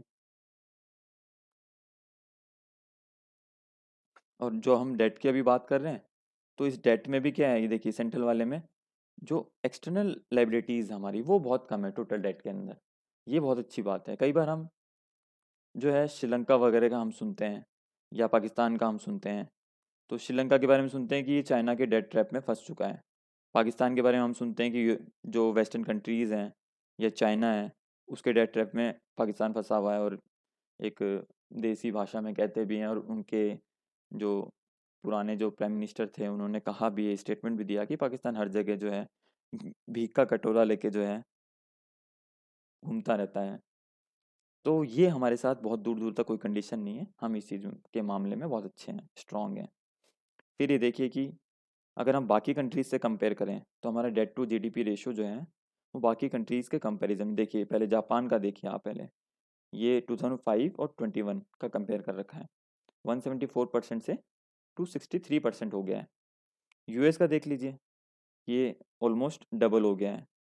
और हमारा कॉम्पिटिटर देखिए ऑलमोस्ट थ्री फोल्ड, 26% से 72% डेट टू जीडीपी रेशो हो गया है और हमारा सिर्फ और सिर्फ 3% इंक्रीज़ किया है। तो ये बहुत अच्छी बात है कि हमारा जो इकोनॉमी है उसके अंदर डेट बहुत कम है, दिक्कत वाली कोई बात नहीं है। अब चलिए हम नेक्स्ट चैप्टर देख लेते हैं, monetary management and financial intermediation. तो इसके लिए इस हिसाब से बोल रहा है कि एक अच्छा साल गया है इस हिसाब से हमारा। इसमें हम क्या देखेंगे कि banking, non banking sector, stock market, investment, इससे रिलेटेड जो चीज़ें हैं उसके बारे में हम देखते हैं। तो इसमें अब ये पॉलिसी रेट्स की बात की गई है, तो पॉलिसी रेट्स कौन डिसाइड करता है? आरबीआई के अंदर जो एमपीसी है, मॉनेटरी पॉलिसी कमेटी, ठीक है, वो डिसाइड करती है ये। तो उसने अभी पॉलिसी रेट्स हाइक की है टू 25 बेसिस पॉइंट्स यानी 2.25%। तो अभी रेपो रेट क्या हो गई है? रेपो रेट हो गई है 6.25%, ठीक है। और अभी करंट में रिवर्स रेपो रेट क्या है? 3.35%, ठीक है। इन दोनों के इंक्रीज होने से ही क्या होता है कि लिक्विडिटी को वापस बैंक्स की साइड बुलाया जाता है, यानी लिक्विडिटी को मार्केट में कम किया जाता है। इससे क्या होगा कि इन्फ्लेशन जो है वो भी कम हो जाएगा या उसको टेकल करने में थोड़ा सा हेल्प मिलेगा, ठीक है। ये देखिए ये वाला भी चीज़ हो गया है कि रेपो रेट हाइक की वजह से मॉनेटरी पॉलिसी ट्रांसमिशन हो रहा है। ठीक है, ये एनपीए जो है हमारा वो 5% पे आ चुका है, जो कि पिछले 7 सालों में सबसे लोएस्ट है। ठीक है, एक ये नॉन फूड क्रेडिट ग्रोथ की हम बात कर रहे हैं जो कि डबल डिजिट में है। अभी हम बात कर लेते हैं गवर्नमेंट बॉन्ड्स की। जो 10 ईयर गवर्नमेंट बॉन्ड है, इस पे जो रिटर्न मिल रहा है वो एक स्टेबल चल रहा है, यानी ऐसा नहीं है कि बहुत ज़्यादा बढ़ रहा हो या कम हो रहा हो, वो एक स्टेबल चल रहा है, ज़्यादा उसमें बहुत ज़्यादा उतार चढ़ाव नहीं आ रहे हैं। अब ये देख लेते हैं हम डीआईआई क्या है। एक तो आपने एफपीआई तो जानते ही हैं, आपकी फॉरेन पोर्टफोलियो इन्वेस्टमेंट। ठीक है, ऐसे डीआईआई क्या होता है, डोमेस्टिक इंस्टीट्यूशनल इन्वेस्टमेंट। तो अभी क्या हुआ कि यूएस डॉलर के एप्रिसिएशन की वजह से क्या हुआ कि यहाँ से एफपीआई जो है ना आउटफ्लो कर रहा था, यानी इंडिया से बाहर जा रहा था एफपीआई। लेकिन उसके साथ साथ पैरेलली क्या हो रहा था कि जो डोमेस्टिक वाला जो इंस्टीट्यूशनल इन्वेस्टमेंट है वो इंक्रीज कर रहा था। तो उसने जो एफपीआई का जो आउटफ्लो था इसको काउंटर बैलेंस कर दिया। ठीक है, अब इसमें डोमेस्टिक स्टॉक मार्केट में हम देख लेते हैं कि यहाँ पर भी जो है हमारा स्टॉक मार्केट जो है, सेंसेक्स हो एनएससी हो, वो काफ़ी अच्छा परफॉर्म कर रहा है। जो दूसरे हमारे कॉम्पिटिटिव मार्केट्स हैं, चाहे चाइना का हो, चाहे साउथ अफ्रीका का हो, चाहे ब्राज़ील का हो, उनके कंपैरिजन में हमारा स्टॉक मार्केट बहुत अच्छा परफॉर्म कर रहा है। ये देख लेते हैं, ये देखिए इंडिया का जो है स्टॉक मार्केट का जो ग्रोथ देख लीजिए, और ये यूके का दे रखा है, ये जर्मनी का देख लीजिए, सारे माइनस में हैं, Japan, China, Brazil, USA, south Korea. ठीक है, अब नेक्स्ट चैप्टर हम देख लेते हैं, प्राइजेज एंड इन्फ्लेशन। अब ये क्यों इम्पोर्टेंट है, क्योंकि आपको ध्यान होगा कि एक बार वाजपेयी जी की सरकार जो है वो प्याज के दामों की वजह से गिर गई थी। ठीक है, तो इसलिए ये बहुत इम्पॉर्टेंट हो जाता है कि इन्फ्लेशन को गवर्नमेंट कंट्रोल करे। तो ये कह रहे हैं कि जो इन्फ्लेशन है वो पीक पे आ चुकी है और पीक से अब नीचे जा रही है वापस। ये देख लेते हैं हम, सीपीआई और डब्ल्यूपीआई का दे रखा है, ये डब्ल्यूपीआई है, ये सीपीआई है। तो सीपीआई का हमारा जो टारगेट रहता है वो 2 to 6% का रहता है। तो देखिए ये 6% वाली लाइन है लगभग, तो ये इसके अराउंड ही है, इससे कंट्रोल में। डब्ल्यूपीआई भी जो है बहुत पीक पे जा चुका है, वहाँ से ये वापस डिक्रीज हो रहा है। ठीक है, अब ये जो डब्ल्यूपीआई का जो इसमें जो कमोडिटीज़ हैं जैसे आयरन है, एल्यूमिनियम है, कॉटन है, इनके प्राइसेस डिक्लाइन हो रही है, उसकी वजह से डब्ल्यूपीआई भी जो है इंडेक्स, ये भी डिक्लाइन हो रहा है। वहीं सीपीआई में क्या है कि जो सर्विसेज का इन्फ्लेशन है वो एक बढ़ा हुआ है, इस वजह से जो है सीपीआई ज़्यादा कम नहीं हो पा रहा है। अब गवर्नमेंट ने क्या क्या मेज़र किए हैं इन्फ्लेशन को कर्व करने के लिए, कंट्रोल करने के लिए। तो एक तो देखिए कि पेट्रोल और डीजल पे जो एक्साइज ड्यूटी है उसको धीरे धीरे करके रिड्यूस किया है। फिर कॉटन इंपोर्ट्स पे जो कस्टम ड्यूटी है उसको जो है हटाया गया है। फिर जो क्रूड ऑयल है या एडिबल ऑयल्स हैं, इन पर बेसिक ड्यूटी को रिड्यूस किया गया है। अब कुछ चीज़ों पर जो इंपोर्ट ड्यूटी है उसको ज़ीरो किया गया है, जैसे फेरेनिकल है, कोकिंग कोल है, और कुछ चीज़ें जैसे आयरन ओर्स वगैरह पे जो एक्सपोर्ट पे जो टैक्स लग रहा था उसको इंक्रीज़ कर दिया गया है। ठीक है, और आपने देखा ही होगा कि अभी वीट बैन किया गया था गवर्नमेंट ने, तो वीट प्रोडक्ट्स पे जो है ना एक्सपोर्ट को थोड़ा कंट्रोल किया गया है, और राइस पे जो एक्सपोर्ट ड्यूटी है उसको भी बढ़ा दिया गया है। अब चलिए नेक्स्ट चैप्टर पे चलते हैं, सोशल इंफ्रास्ट्रक्चर और एम्प्लॉयमेंट। एम्प्लॉयमेंट आपको पता है कि बहुत जो है बहुत ही इम्पोर्टेंट टॉपिक है, जहाँ हमारी जो डेमोग्राफी है उसमें यूथ का जो पॉपुलेशन है वो बहुत ज़्यादा है, इसलिए एम्प्लॉयमेंट भी एक बहुत बड़ा टॉपिक या इशू बन जाता है। ठीक है, और जो सोशल इंफ्रास्ट्रक्चर है, यानी जो जो सिटीजन्स हैं, लोग हैं, उनको स्कीम्स के थ्रू सोशल सिक्योरिटी देना। ठीक है, तो इसमें हम देख लेते हैं कि बेटर क्वालिटी ऑफ लाइफ के लिए गवर्नमेंट ने क्या एक्सपेंड किया है या क्या खर्चा करती है गवर्नमेंट। वो देख लेते हैं कि एजुकेशन पे जो कितने लाख करोड़ रुपए खर्च कर रही है। पहले गवर्नमेंट, ये 2018-19 का डेटा है, उसको कंपेयर किया गया है 2021 से और 2022-23 से। तो ये देखिए ये इंक्रीज़ कर रहा है एजुकेशन पे भी, हेल्थ पे भी इंक्रीज़ कर रहा है, और दूसरे जो क्वालिटी ऑफ लाइफ को इंक्रीज करने वाली जो खर्चे हैं उनको गवर्नमेंट ने इंक्रीज किया है। ये इसकी कुछ की हाइलाइट्स देख लेते हैं हम। ये हमने अभी बात कर ही ली है। फिर पीएम श्री स्कूल्स का अनाउंसमेंट किया गया है पिछले साल टीचर्स डे पे 5 सितंबर को। ठीक है। फिर आईआईटीज आईएम्स ट्रिपल आईटीज के नंबर जो हैं वो बढ़े हैं। अर्बन एम्प्लॉयमेंट जो है ना वो पेंडेमिक से पहले वाले लेवल पे आ चुका है। फिर ये बात कर रहे हैं ईपीएफओ बेस्ड नेट पेरोल की। इसका क्या मीनिंग हुआ कि जो एम्प्लॉयज़ प्रोविडेंट फंड है वो कौन कौन से एम्प्लॉयज़ के पास में है, ये कौन कौन से एम्प्लॉयज़ उसको यूज़ में लेते हैं, उनका जो नंबर्स है वो भी बढ़ रहा है और वो बढ़ता बढ़ता 10 करोड़ से ऊपर चला गया है। तो ये बहुत ही अच्छी चीज़ है, एक एम्प्लॉय को ये सोशल सिक्योरिटी देता है। ठीक है। अब ये क्वालिटी हेल्थ की अगर हम बात करें तो गवर्नमेंट का एक्सपेंडिचर इसमें भी बढ़ा है। जो आयुष्मान भारत प्रधानमंत्री जन आरोग्य योजना है उसके बेनिफिशरीज भी 22 करोड़ के आसपास है। ठीक है। फिर health sector grants local bodies को डायरेक्ट देने लग गए हैं आजकल। फिर जो एक प्रोग्राम चलाया गया है national tele mental health programme, तो इससे भी बहुत फ़ायदा हो रहा है। फिर कोविड-19 वैक्सीनेशन प्रोग्राम चलाया गया है। तो इससे क्या है कि क्वालिटी हेल्थ की हम बात कर रहे हैं। ये मेंटल हेल्थ क्या है कि अभी तक हम बात नहीं करते थे इसकी, लेकिन अब आजकल इसकी भी बात होने लगी है और कोविड-19 पेंडेमिक के बाद से इसकी डिस्कशन, इसकी नीड बहुत ज़्यादा बढ़ गई है। तो ये भी गवर्नमेंट ने चलाया है प्रोग्राम। अब इसकी हम बात कर लेते हैं गवर्नमेंट ने क्या क्या इनिशिएटिव लिया है। 2017 के बाद से ये डेटा दे रखा है। तो नेशनल हेल्थ पॉलिसी लेकर आए, आयुष्मान भारत लेकर आए, ई संजीवनी ओपीडी लेकर आए, निमोनिया के लिए लेकर आए हम प्रोग्राम, फिर कोविड-19 वैक्सीन के लिए लेकर आए। जो 15th फाइनेंस कमीशन था उसने health sector grants local bodies को डायरेक्ट देने लग गए। आयुष्मान भारत डिजिटल मिशन हो गया या टीबी से मुक्ति अभियान हो गया, ये सारे मिशन गवर्नमेंट लेकर आई क्वालिटी हेल्थ के लिए। अब ये स्कूल्स में बेसिक फैसिलिटीज़ की जो बात है, तो कैसे बेसिक फैसिलिटीज़ इम्प्रूव हुई हैं, इसमें 2 ईयर को कंपेयर कर रखा है, FY13 और FY22 को कंपेयर कर रखा है। अभी देख लेते हैं हम इसमें पीपल टू टीचर रेशो की अगर हम बात करें प्राइमरी स्कूल्स में, तो ये डिक्रीज़ हुआ है। ये डिक्रीज़ होना अच्छा है। कैसे? पहले 34 स्टूडेंट्स पर एक टीचर था, अब 26 स्टूडेंट्स पर ही एक टीचर है। तो क्वालिटी एजुकेशन इम्प्रूव होगी, टीचर्स बच्चों पे ज़्यादा ध्यान दे पाएंगे। इंटरनेट की हम बात करें तो वो पेनिट्रेशन बढ़ा है, अवेलेबिलिटी बढ़ी है। कंप्यूटर्स की हम बात करें तो वो बढ़ा है, इंक्रीज़ हुआ है। ये लाइट्स वगैरह जो है, इलेक्ट्रिसिटी, ये इम्प्रूव हुई है। लाइब्रेरी इंक्रीज़ हुई है, नंबर इंक्रीज़ हुआ है लाइब्रेरीज़ का। अभी बात कर लेते हैं पीएम श्री स्कूल्स की। हमने जैसे अभी पहले भी बात की, तो 14,500 पीएम श्री स्कूल्स बनाने हैं गवर्नमेंट को। नेशनल एजुकेशन पॉलिसी गवर्नमेंट लेकर आई। इकोनॉमिक सर्वे का ये कहना है कि इससे एजुकेशन सेक्टर जो है वो रेवोल्यूशनाइज हो जाएगा। फिर आईआईटीज़ आईएम्स ट्रिपल आईटीज़ ये नंबर इनके काफ़ी बढ़ गए हैं।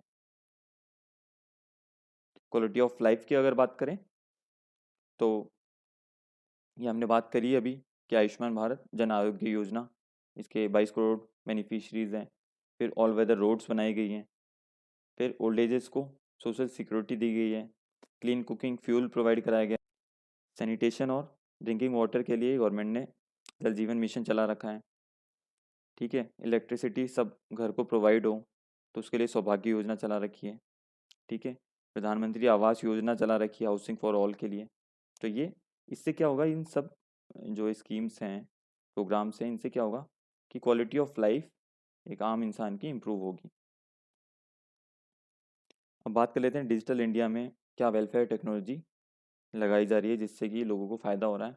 आधार लाया गया। ठीक है। आधार इनेबल्ड पेमेंट सर्विस भी स्टार्ट की गई।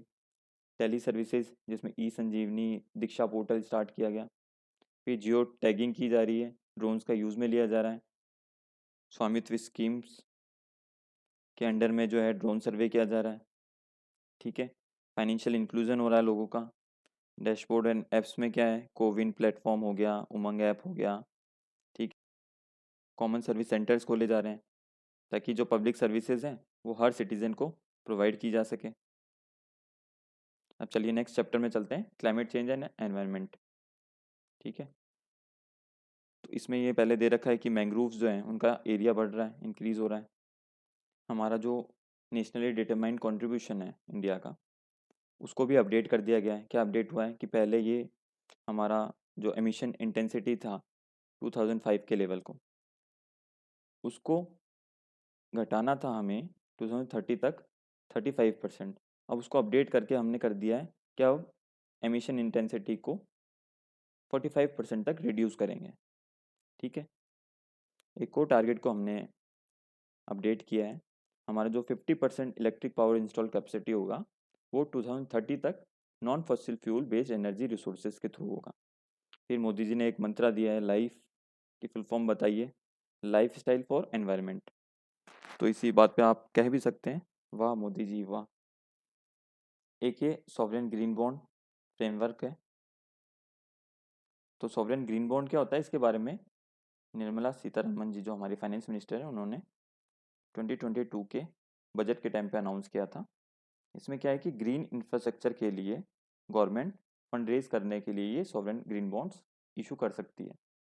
तो इसका पूरा फ्रेमवर्क वो नवंबर 2022 में इशू कर दिया गया गवर्नमेंट के द्वारा। ठीक है। अब इसकी कुछ की हाइलाइट्स देख लेते हैं। हमने अभी 50% की बात की थी इसकी।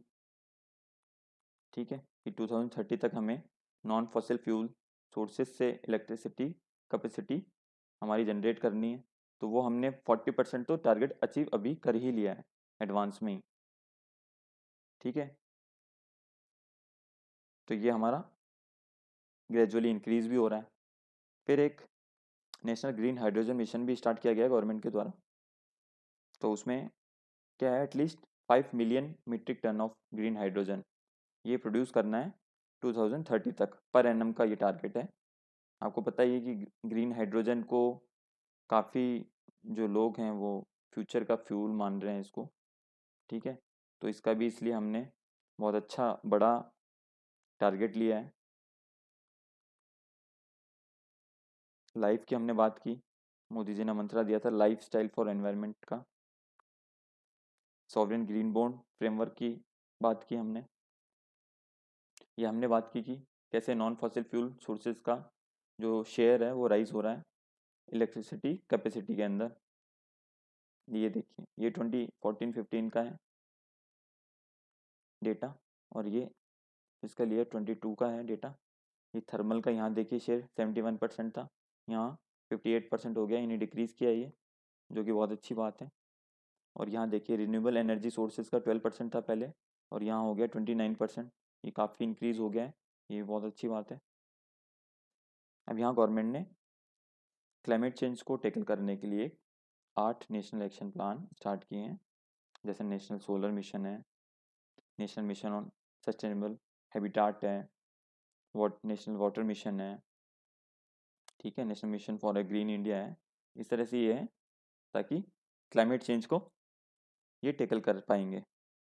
अब ये जो नेट ज़ीरो प्लेजेस है, इसका क्या मतलब है, कार्बन न्यूट्रलिटी, यानी जितना कार्बन हम एमिट कर रहे हैं उतना ही कार्बन एब्जॉर्ब भी हो जाए। अब एमिशन तो आपको पता है कि किस किस के थ्रू होता है, एब्जॉर्प्शन कैसे होगा, कार्बन सिंक के थ्रू, कार्बन स्टोरेज के थ्रू, यानी ज़्यादा फॉरेस्ट लगा के ओशियन के अंदर ज़्यादा कार्बन जो है स्टोर करके। इंडिया का क्या टारगेट है कि 2070 तक कार्बन न्यूट्रल हो जाना, या नेट ज़ीरो कर लेना कार्बन एमिशन को। चाइना का टारगेट है 2060 तक, यूएसए का टारगेट है 2050 तक। देखिए मोस्टली जो कंट्रीज़ हैं उन्होंने 2050 तक का टारगेट ले रखा है। ठीक है। अब हम बात कर लेते हैं एग्रीकल्चर और फूड मैनेजमेंट की। अब पहले हम बात करते थे फूड सिक्योरिटी की, अब हम थोड़ा सा एडवांस हो गए हैं, थोड़ा सा आगे का सोचने लग गए हैं कि अब फूड सिक्योरिटी तो चाहिए ही चाहिए, लेकिन उसके साथ साथ अब हम न्यूट्रिशन की भी बात करने लग गए हैं, और उसमें आता है न्यूट्रिशनल सिक्योरिटी। तो इसके कुछ हम की हाइलाइट्स देख लेते हैं कि अभी गवर्नमेंट ने एमएसपी कुछ मैंडेटेड क्रॉप्स के लिए फिक्स कर दिया है, 1.5 गुना तक एमएसपी मिलेगा जो भी प्रोडक्शन का एवरेज कॉस्ट आ रहा है उसका। फिर जो एग्रीकल्चर सेक्टर है उसमें जो इंस्टीट्यूशनल क्रेडिट है वो एक ग्रेजुअली ग्रो कर रहा है। बढ़ रहा है वो। फूड ग्रेन्स का जो प्रोडक्शन है वो भी काफ़ी इंक्रीज कर रहा है। फिर पीएम किसान योजना आपको पता है कि 6,000 rupees per annum per year जो है उसके जो बेनिफिशरीज हैं वो 11 करोड़ से ज़्यादा फार्मर्स हैं। फिर जो एग्रीकल्चर इंफ्रास्ट्रक्चर फंड है उसके अंडर में भी पोस्ट हार्वेस्ट सपोर्ट और कम्युनिटी फार्म्स के लिए पैसा सेंक्शन किया गया है, काफ़ी अच्छा अमाउंट है। फिर जो ईना मंडीज़ हैं उसमें भी करोड़ों फार्मर्स ट्रेडर्स कवर किए जा रहे हैं। अब एग्रीकल्चर में अगर इन्वेस्टमेंट की हम बात करें तो प्राइवेट इन्वेस्टमेंट जो है वो काफ़ी इंक्रीज़ हो रहा है। तो इंक्रीज प्राइवेट इन्वेस्टमेंट के इंक्रीज होने को क्या बोलते हैं हम? क्राउडिंग इन। अगर डिक्रीज होता तो क्या बोलते हैं? Crowding out. तो ये देख लेते हैं हम कि प्राइवेट इन्वेस्टमेंट जो है ये देखिए अभी 9.3% पे है। ये पहले ये लो पे चला गया था 7.5 6.9 से इंक्रीज होता हुआ ये देखिए अभी 9.3% पे आ चुका है। तो ये अच्छा एक सिग्नल है। और पब्लिक इन्वेस्टमेंट देखिए ये ब्लू वाला जो दिख रहा है ये पब्लिक इन्वेस्टमेंट है। ये देखिए ये बहुत ज़्यादा चेंजेस नहीं आए हैं, लेकिन पहले के कंपैरिजन में अगर हम देखेंगे तो थोड़ा सा डिक्रीज हो गया है। एमएसपी की हमने बात करी ली कि 1.5 गुना हो गई है एमएसपी। और इंस्टीट्यूशनल जो क्रेडिट है वो ग्रेजुअली इंक्रीज हो रहा है, बढ़ रहा है लगातार एग्रीकल्चर सेक्टर में। फिर फूड ग्रेन्स प्रोडक्शन है वो भी इंक्रीज हो रहा है। ये देखिए 2017-18 का डेटा है कि फूड ग्रेन्स का इतना प्रोडक्शन था मिलियन टन्स में, और ये 21-22 में इतना हो चुका है 315.7 मिलियन टन्स। अब कुछ इंपॉर्टेंट इनिशिएटिव जो गवर्नमेंट ने एग्रीकल्चर सेक्टर में लिए हैं उसको देख लेते हैं। पीएम किसान की हमने बात कर ही ली है अभी। पीएम फसल बीमा योजना जो एक क्रॉप इंश्योरेंस प्रोवाइड करवाता है फार्मर्स को, ठीक है। इनाम मंडीज जो हैं यानी नेशनल एग्रीकल्चर मार्केट स्कीम है वो भी फार्मर्स को बहुत सपोर्ट करता है। उससे उन्हें फेयर प्राइस मिल सकता है अपनी क्रॉप्स का। और जो प्राइस का जो वेरिएशन आता था, जो डिफरेंस आता था अलग अलग जगहों को लेकर, और किसानों को फार्मर्स को पता नहीं चल पाता था एक्चुअल प्राइसेस का, वो भी इससे पता लगने लग गया है। अब ये एक एग्रीकल्चर इंफ्रास्ट्रक्चर फंड बनाया गया है एआईएफ। इसके थ्रू भी पोस्ट हार्वेस्ट सपोर्ट और कम्युनिटी फार्म्स को पैसा प्रोवाइड करवाया जाता है। हॉर्टिकल्चर के लिए भी एक मिशन स्टार्ट किया गया है। ऑर्गेनिक फार्मिंग के लिए काफ़ी जो स्कीम्स है वो लेकर आई गई हैं। अब क्योंकि इधर ईयर 2023 को international year of the millets के रूप में मनाया जाएगा, इसलिए ये एक मैप दे रखा है मिलेट मैप ऑफ इंडिया, जिसमें डिफरेंट वेराइटीज़ दे रखी है मिलेट्स की, और वो किस किस स्टेट में कौन कौन सी वैरायटी होती है वो दे रखा है मैप। अब इंडस्ट्री की हम बात कर लेते हैं। इंडस्ट्री के बारे में कह रहा है कि बहुत स्टेडी रिकवरी हो रही है इंडस्ट्री सेक्टर में।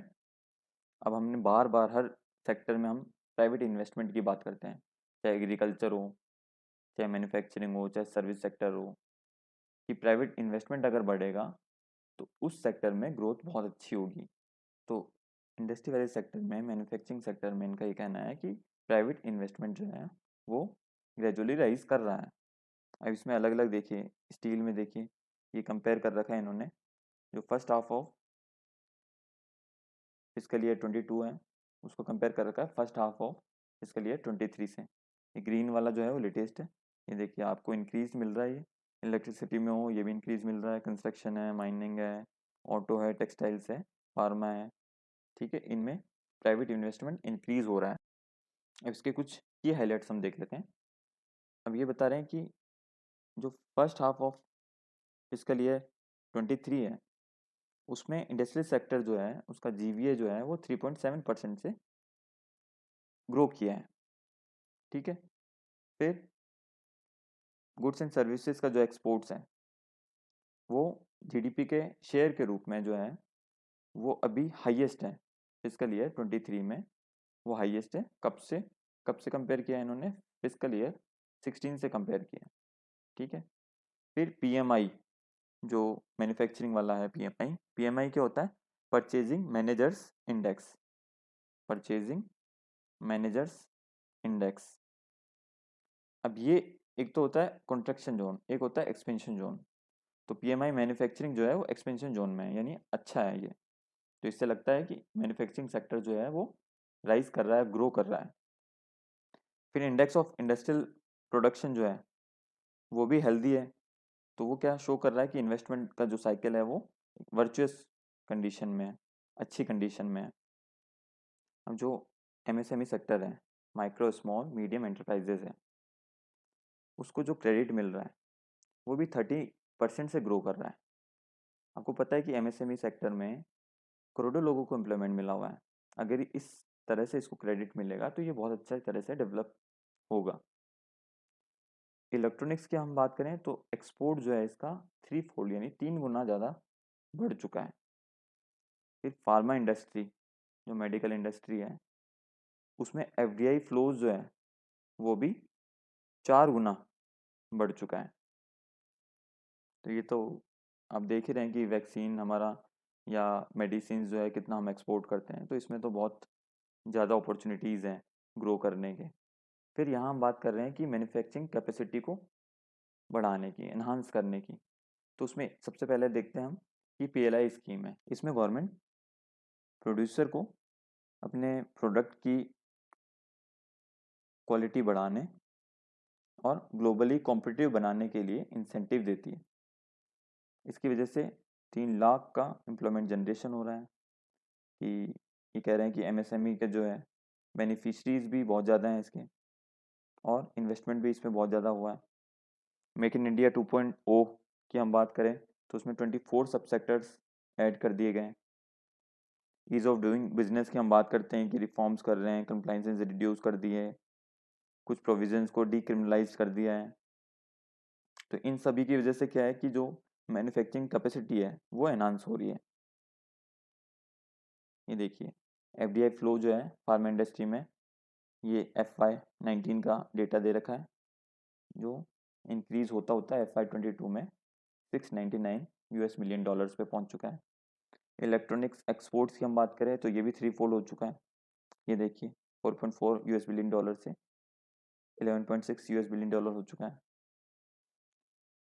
मेक इन इंडिया 2.0 के जो सब सेक्टर्स हैं उसमें देखिए फर्नीचर है, ऑटो कंपोनेंट है, इलेक्ट्रॉनिक्स है, एग्रोकेमिकल्स है, सेट टॉप बॉक्सेस हैं, रोबोटिक्स हैं, टेक्सटाइल है, स्पोर्टिंग गुड्स हैं, ड्रोन्स है, टॉयज़ है। आपने सुना होगा कि मोदी जी कह रहे हैं कि अब यहीं पर जो है हमारे खिलौने बनने चाहिए देसी। तो ये एमएसएमई सेक्टर को भी काफ़ी ज़्यादा बूस्ट मिलेगा इससे। तो हम नेक्स्ट चैप्टर की हम बात करते हैं सर्विसेज। सर्विसेज की हाइलाइट्स देख लेते हैं हम। इसमें स्ट्रॉन्ग ग्रोथ हो रही है, ठीक है, फाइनेंशियल ईयर 23 में। अभी देखिए परचेजिंग मैनेजर्स इंडेक्स सर्विसेज की बात हो रही है। पिछले चैप्टर में हमने पीएमआई मैन्युफैक्चरिंग की बात की थी। अब वो भी एक्सपेंशन जोन में था, ये भी स्ट्रॉन्गेस्ट एक्सपेंशन हो रहा है इसका भी जुलाई 22 से, ये भी एक्सपेंशन जोन में आ गया है। तो ये भी बहुत अच्छी बात है। फिर क्रेडिट ग्रोथ क्या हो रहा है, कितना क्रेडिट मिल रहा है सर्विस सेक्टर को, वो भी 16% से अबव चल रहा है। तो ये भी बहुत अच्छा है। फिर जो डिजिटल बैंकिंग यूनिट्स हैं, तो 75 ने जो है फाइनेंशियल सर्विसेज को ट्रांसफॉर्म करने की बात की है। फिर ये कह रहा है कि जो इंडियन ई कॉमर्स मार्केट है उसको फैशन, ग्रोसरी और जनरल मर्चेंडाइज जो है 2027 तक 2/3 कैप्चर कर लेंगे। इतना ज़्यादा ग्रो करेंगे तीनों सेक्टर जो है। ये देखिए इनका जो ग्रोथ रेट है ये कोविड के टाइम पे माइनस में चला गया था, नेगेटिव ग्रोथ रेट था, लेकिन अभी जो है काफ़ी हद तक रिकवर कर गया है ये, और काफ़ी अच्छा ग्रो कर रहा है, 9.1% से ग्रो कर रहा है। तो चलिए नेक्स्ट चैप्टर की हम बात कर लेते हैं, एक्सटर्नल सेक्टर। इसमें जो मर्चेंडाइज एक्सपोर्ट्स हैं उसमें डेटा दे रखा है कि ये अप्रैल दिसंबर 2021 से अप्रैल दिसंबर 2022 तक 16% की रेट से ग्रो किया है। इंडिया को जो 7th लार्जेस्ट सर्विस एक्सपोर्टर बताया गया है। फिर लार्जेस्ट रेसिपिएंट ऑफ रेमिटांसेस भी हैं हम, फिर इंडिया इसलिए भी अच्छी पोजीशन पे है क्योंकि उसका जो फॉरेक्स रिजर्व है वो काफ़ी अच्छा है, और जो एक्सटर्नल डेट रेशियो है वो भी काफ़ी लो है। ये रेमिटांस की हम बात करें, इंडिया का ये देखिए 100 US बिलियन डॉलर रेमिटांस 2020 के टाइम पे। चाइना का 51 बिलियन डॉलर। पाकिस्तान की चलो फिर भी हम बात कर लेते हैं, बात करनी नहीं चाहिए लेकिन ठीक है, 29 बिलियन डॉलर। बांग्लादेश 21। तो चलिए नेक्स्ट चैप्टर की हम बात करते हैं, फिजिकल एंड डिजिटल इंफ्रास्ट्रक्चर। तो इसमें जो पोटेंशियल ग्रोथ है उसको हम इंक्रीज करने की कोशिश कर रहे हैं। इसमें फर्स्ट है पीएम गति शक्ति नेशनल मास्टर प्लान। तो ये लोगों के और गुड्स के दोनों के सीमलेस मूवमेंट से रिलेटेड है। फिर है नेशनल मोनेटाइजेशन पाइपलाइन। इसमें कितना 9 लाख करोड़ का इन्वेस्टमेंट पोटेंशियल बताया गया है। फिर यूपीआई की हम बात करें यानी डिजिटल इंफ्रास्ट्रक्चर की हम बात करें तो इसका भी एक डेटा दिया गया है।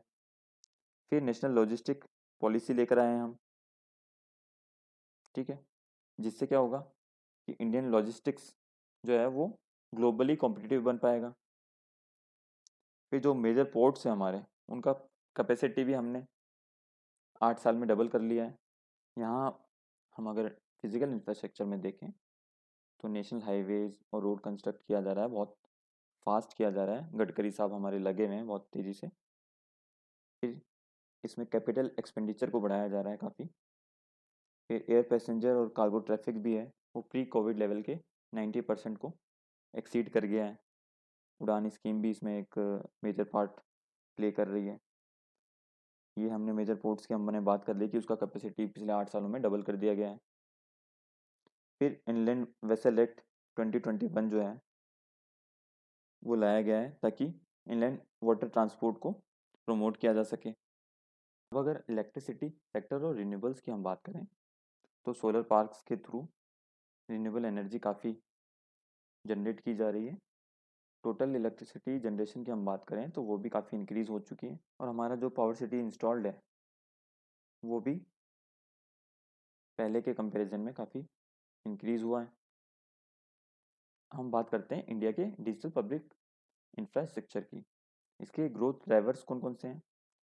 फर्स्ट है कि फेवरेबल डेमोग्राफिक्स, यानी जो हमारी पॉपुलेशन है वो मोस्टली यंग है। फिर है कि मिडिल क्लास जो है वो ग्रेजुअली इंक्रीज होता जा रहा है, एक्सपेंड होता जा रहा है। फिर डिजिटल बिहेवियर पैटर्न्स हैं, इंडिया में डिजिटल जो लिटरेसी है वो इंक्रीज़ हो रही है, लोग घर घर में यूपीआई बेस्ड सर्विसेज को यूज़ में ले रहे हैं, ठीक है।